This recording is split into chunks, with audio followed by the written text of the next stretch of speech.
जो स्टूडेंट्स आज हम 11th क्लास में पढ़ने वाले हैं वो पढ़ने वाले हैं Heisenberg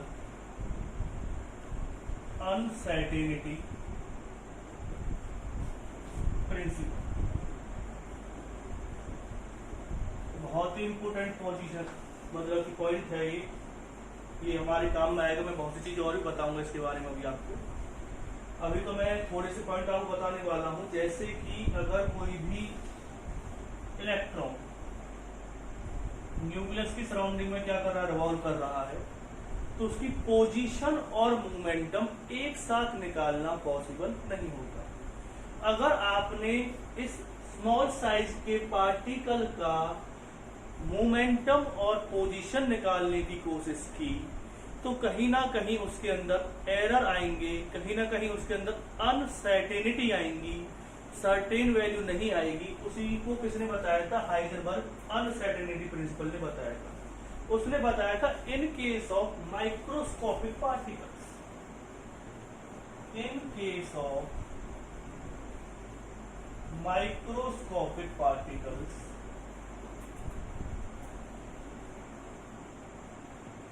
in case of microscopic particles the position and momentum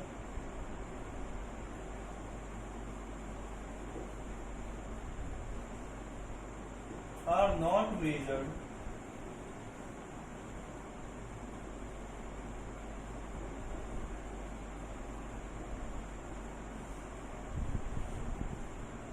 simultaneously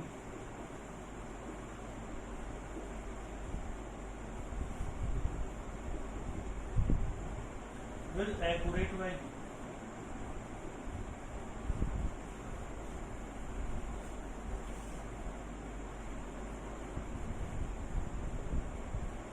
In case of microscopic particles, the position and the momentum are not possible to measure simultaneously with accuracy,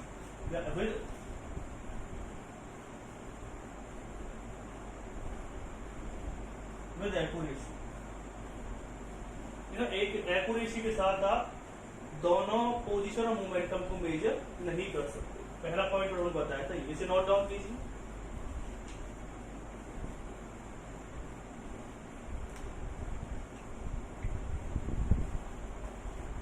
दूसरी चीज क्या बताई थी उन्होंने? If position and momentum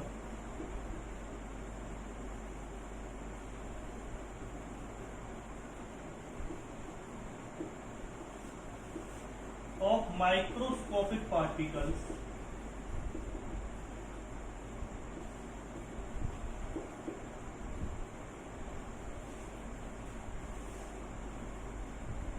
will measure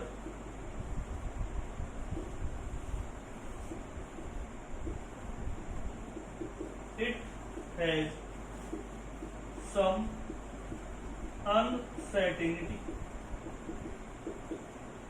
इसका मतलब क्या है? If the position and the momentum of microscopic particles will measure, अगर आप माइक्रोस्कोपिक पार्टिकल्स का जो मोमेंटम और पोजीशन है वो मेजर करते हैं तो उसके अंदर सम अनसर्टेनिटी आएगी, and this uncertainty is equal or greater than h upon 4 पाई। अगर आप पोजीशन और मोमेंटम एक साथ निकालते हैं तो वहां पर कहीं ना कुछ कोई अनसर्टेनिटी आएगी। आप पोजीशन और मोमेंटम को एक साथ नहीं निकल पाएंगे, और निकालने की कोशिश की तो वहां पर आपकी जो वैल्यू है उसमें कुछ ना कुछ इतना डिफरेंस तो आएगा ही आएगा। इससे ज्यादा आ सकता है, इससे कम नहीं आ सकता। तो देखिए उन्होंने क्या बताया था, आगे मैं बताता हूं आपको।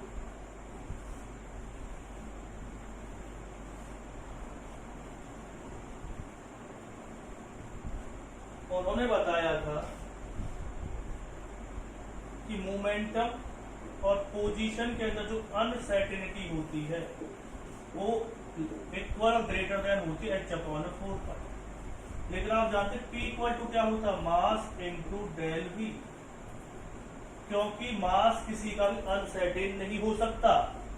तो क्या लिखेंगे आप इसे, डेल P की जगह क्या लिख देंगे, इस इक्वेशन फर्स्ट मानेंगे, इस इक्वेशन को क्या मानेंगे, second, put equation second into first.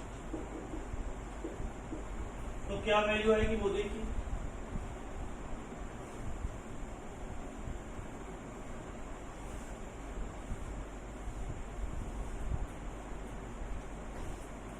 m into del V equal to क्या हो जाएगा, डेल x ग्रेटर देन क्या हो जाएगा, h अपॉन 4 पाई। फिर आप लिख सकते हैं del V into del x h upon 4 pi into क्या आ जाएगा, m। तो uncertainty into the position and the velocity, v क्या है, इसमें वेलोसिटी है, वो क्या होगा, ग्रेटर देन और equal to h upon 4 pi m। m क्या है यहाँ पे, मास। आपको याद रखना है ज्यादातर जो केस में जो स्मॉल साइज के पार्टिकल्स होते हैं उनके लिए ही वैलिड होता है this principle, valid only for microscopic particles.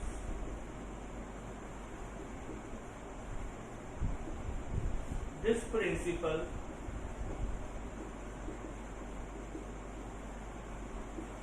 not valid for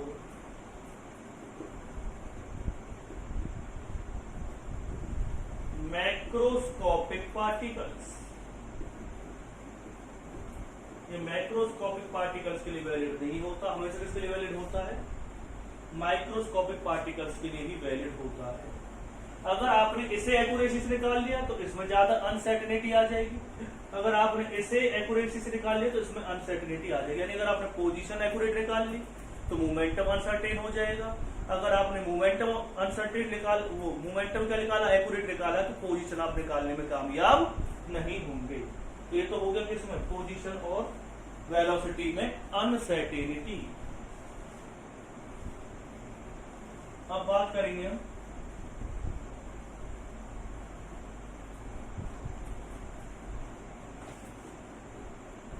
uncertainty in wavelength।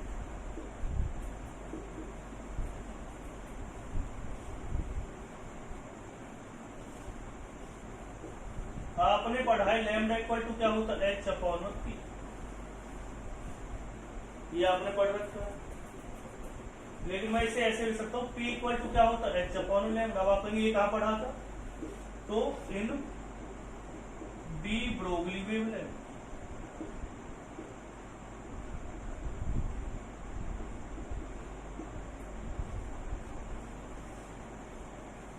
P equal to क्या आ जाएगा, h अपॉन में लैम्डा। अब क्या करना है हमें इसको, इससे हम differentiate the equation with respect to lambda। तो लैम्डा के रिस्पेक्ट हम क्या कर देते हैं, इस इक्वेशन को डिफरेंशिएट कर देते हैं। तो डिफरेंशिएट करने पर क्या क्या चीजें आएंगी वो हम आपको देखेंगे।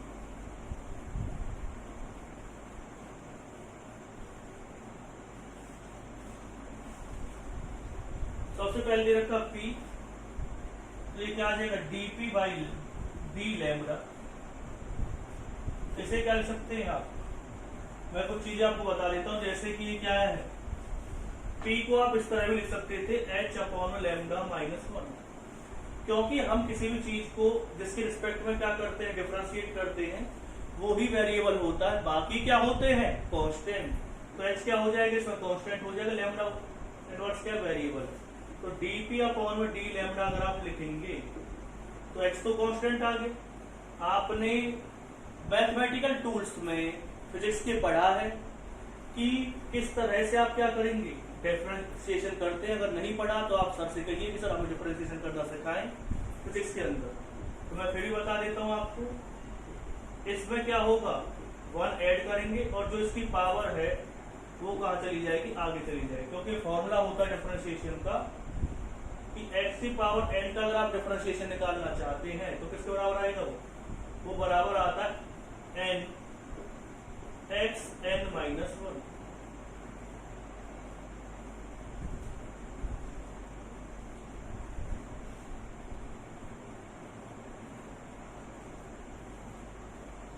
ठीक है, तो ये वैल्यू क्या आ जाएगी, dp अपॉन में d लैम्डा किसके बराबर आ गया, हमें -1 है तो ये क्या लिख दिया आपने, माइनस लिख दिया। h अपॉन में क्या आ जाएगा,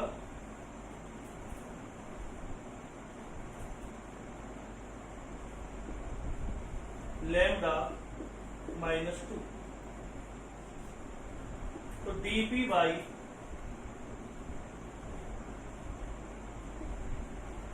D lambda minus h lambda, या आप क्या लिख सकते हो, उसे लैम्डा का स्क्वायर ले सकते हो। तो इसे नोट डाउन कीजिए।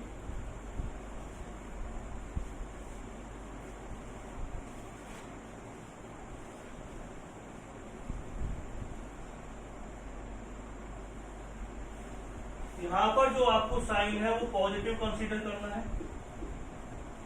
क्योंकि मोमेंटम हम नेगेटिव नहीं लेते हैं कभी, तो वेलोसिटी कभी नेगेटिव नहीं होती। कंसीडर द साइन पॉजिटिव, जो साइन आपको किसमें कंसीडर करना है, पॉजिटिव में साइन करना है। जो नेगेटिव वाला साइन हो पॉजिटिव कंसीडर करना है, क्योंकि जो मोमेंटम है वो क्या नहीं आएगा, पॉजिटिव ही आता है, नेगेटिव नहीं आएगा। तो यहाँ पे आपने लिख दिया, ये सब आपने नोट डाउन कर दिया होगा। अब आते हैं हम इसके नेक्स्ट पॉइंट पर।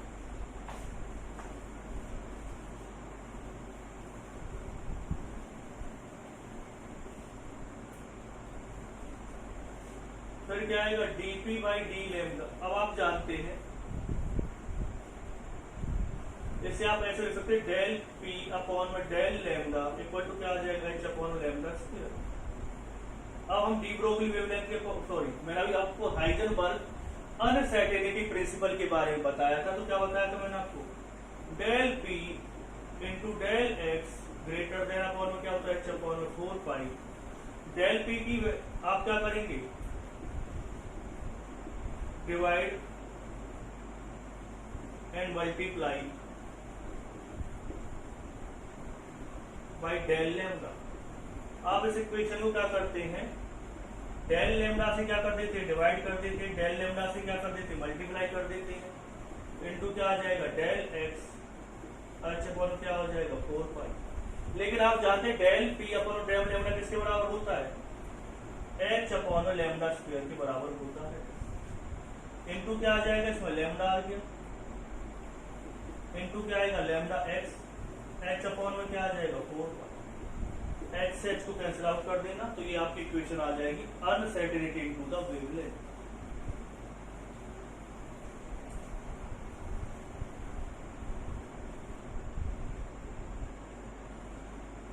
तो हमने क्या क्या पढ़ लिया है, अनसर्टेनिटी इनटू द वेवलेंथ के बारे में पढ़ लिया है, अनसर्टेनिटी इनटू द पोजीशन और मोमेंटम के बारे में पढ़ लिया है।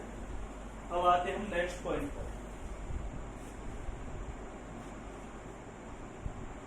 नेक्स्ट पॉइंट क्या आएगा कि uncertainty into the kinetic energy.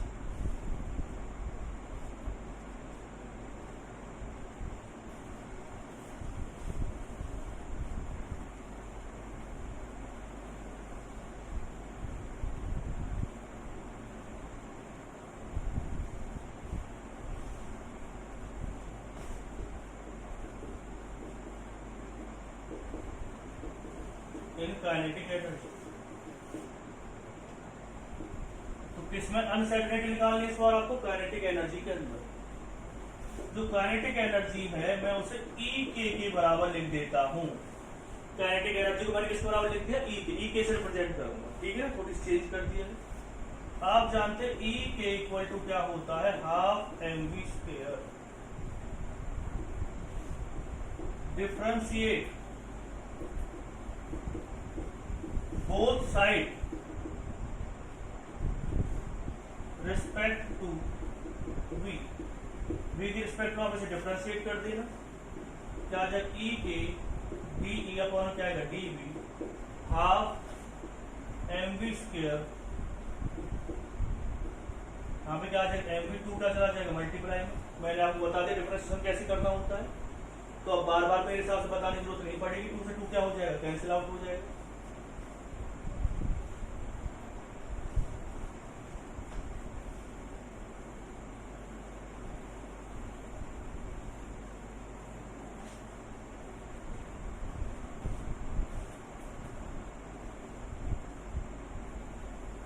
जैसे आप ऐसे लिख सकते थे, डेल काइनेटिक एनर्जी अपॉन में क्या आ जाएगा, डेल वी इक्वल टू क्या आ गया, एम वी।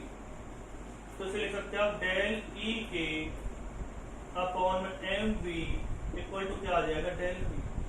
लेकिन आपने तो पढ़ रखा है del X into M into del V greater than और equal to H upon 4 pi. तो आप क्या कर सकते हैं, डेल वी की जगह पे इस इक्वेशन फर्स्ट लिखो, इस इक्वेशन क्या लिखो, second. Put equation first into second. Equation first को कैसे पुट कर दीजिए, सेकंड में पुट कर दीजिए।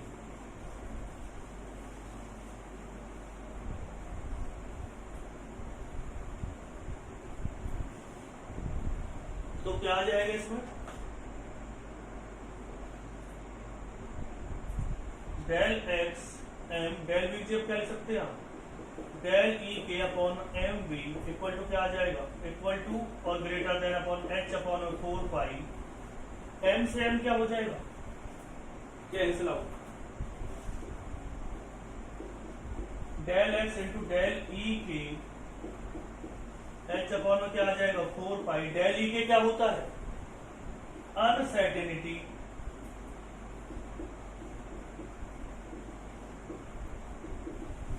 in the kinetic energy।